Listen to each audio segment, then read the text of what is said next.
رضی اللہ عنہ یہ غلام بن غلام تھے، اور اللہ نے کیا مقام عطا فرمایا، اسلام لائے، اور کیا ہوتا تھا کہ کافر سخت تکلیفیں پہنچاتے تھے، سخت، اور سارا دن ریت کے اوپر سیرے لٹا کر مکہ کی پتھریلی زمین پہ گھسیٹا جاتا، مکہ کی پتھریلی زمین پہ، اور گلے کے اندر کپڑا ڈال کر نوجوانوں کے حوالے کر دیا جاتا، وہ گھسیٹتے پھرتے، اور سخت دوپہر کے وقت گرمی میں ریت کے اوپر لٹا کر اوپر بڑا پتھر رکھ دیا جاتا تاکہ حرکت بھی نہ کر سکیں۔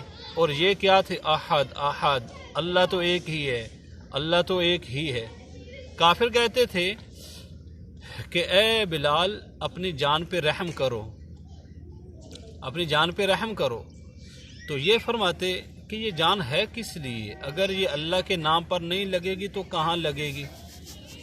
اور سارا دن اس طرح زخمی کیا جاتا، اور رات کو ایک کافر کی ڈیوٹی ہوتی جو کوڑے لگاتا تھا، کبھی ابو جہل کا نمبر، کبھی عتبہ کا، کبھی امیہ کا، کبھی فلاں کافر کا، اور کسی قسم کی ترس نام کی چیز نہیں ہوتی تھی، جس کا نمبر ہوتا تھا وہ خوب ساری رات مارتا تھا اور پورے زور سے مارتا تھا۔ اور حضرت بلال وہ ایک ہی ہیں، روزانہ وہ بدلتے رہتے، روزانہ الگ کافر کی ڈیوٹی ہوتی، لیکن یہ اکیلے ہی ویسی۔ تو وہ کافر کہتے ہیں بلال تو جس کو پکارتا وہ تیری مدد کیوں نہیں کرتا؟ پھر وہ آئے نا اور تمہاری مدد کرے۔ یہ فرماتے تھے کہ میرا اللہ دیکھتا ہے کہ بلال کچا ہے کہ پکا ہے۔ جب میرے دوستوں اور عزیزوں اللہ نے دیکھ لیا، پھر اللہ نے کیا مقام عطا فرمایا۔ نبی اکرم صلی اللہ علیہ وسلم کی جب وفات ہوئی تو مدینہ منورہ میں رہنا مشکل ہو گیا کہ نبی اکرم صلی اللہ علیہ وسلم کی وہ یادیں تازہ ہوتی ہیں، اور آپ کا وہ مسجد میں آنا اور آپ کا نماز پڑھانا اور اذان کے وقت آپ کا نکلنا، تو اس لیے رہنا مشکل ہو گیا۔ اس لیے عزم کیا کہ باقی جو زندگی کے دن ہے وہ ملک شام میں وہاں پہ جا کر گزار دینے۔ وہاں پہ بڑی جنگ لگی ہوئی تھی، تو وہاں پہ جا کے وہاں پر چلے گئے، اور ایک عرصے تک واپس نہیں آئے۔ ایک مرتبہ نبی اکرم صلی اللہ علیہ وسلم کی خواب میں زیارت ہوئی، آپ نے فرمایا بلال یہ کیا ظلم ہے، ہمارے پاس کبھی نہیں آتے ہو۔ جیسے ہی آنکھ کھلی فوراً مدینہ منورہ حاضر ہوئے۔ امام حسن حسین رضی اللہ عنہما اس وقت زندہ تھے، انہوں نے اذان کی فرمائش کی کہ ایک مرتبہ اذان تو سنا دیں نبی اکرم صلی اللہ علیہ وسلم کے زمانے کی۔ تو حضرت بلال رضی اللہ عنہ نے اذان کہنا شروع کی، اور مدینہ منورہ کی گلیوں میں کوہرام مچ گیا، گھروں میں کوہرام مچ گیا، عورتیں تک روتی ہوئی گلیوں میں نکل آئیں، اور یہ وہاں پہ قیام کیا 3 دن۔ اس کے بعد پھر واپس چلے گئے، اور وہیں ملک شام میں ان کی وفات ہوئی، اور وہیں پر قبر بنی۔ تو میرے بھائیوں اور دوستوں، اس طرح صحابہ رضی اللہ عنہم اجمعین نے دین کی خاطر اپنی زندگیاں لگائیں۔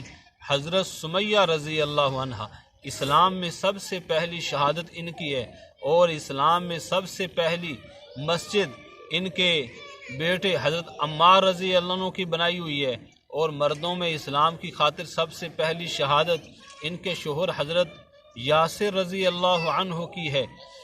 جتنی بھی قیامت تک اسلام کی خاطر جانیں پیش کی جائیں گی، شہادتیں پیش کی جائیں گی، سب کا ثواب حضرت سمیہ رضی اللہ عنہ کو ملے گا۔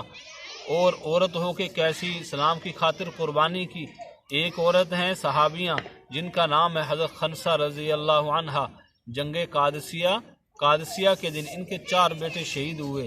کسی نے آ کر بتایا کہ تمہارے چاروں کے چاروں بیٹے شہید ہو گئے، تو اللہ کا شکر ادا کیا کہ اے اللہ تیرا شکر ہے، تو نے قیامت والے دن مجھے 4 شہید بیٹوں کی ماں بنایا۔ ایک صحابیاں حضرت حبیب بن زید رضی اللہ عنہ، تو ان کو کافروں نے پکڑا، اور پکڑ کر ان سے کہا کہ اسلام کو چھوڑ دو، ہمارا دین قبول کر لو۔ انہوں نے انکار کیا، تو انہوں نے ایک ہاتھ کاٹ دیا۔ اس کے بعد کہا چلو ابھی تک موقع ہے کر لو، انہوں نے انکار کیا، انہوں نے دوسرا ہاتھ کاٹ دیا۔ پھر انہوں نے کہا کہ ابھی تک تمہارے پاس مہلت ہے، یہ انکار کرتے رہے، وہ پیش کرتے رہے، تو ایک پاؤں کاٹ دیا، پھر دوسرا پاؤں کاٹ دیا، پھر جسم کے ٹکڑے ٹکڑے کر دیے۔ کسی نے ماں کو جا کے بتایا کہ تیرے بیٹے کے زندہ کے ٹکڑے ٹکڑے کر دیے گئے، تو کیا فرمانے لگی کہ یہی دن دیکھنے کے لیے تو میں نے دودھ پلایا تھا۔ میں یہی دیکھنا چاہتی تھی کہ میرا بیٹا اسلام کی خاطر کوئی کارنامہ انجام دے۔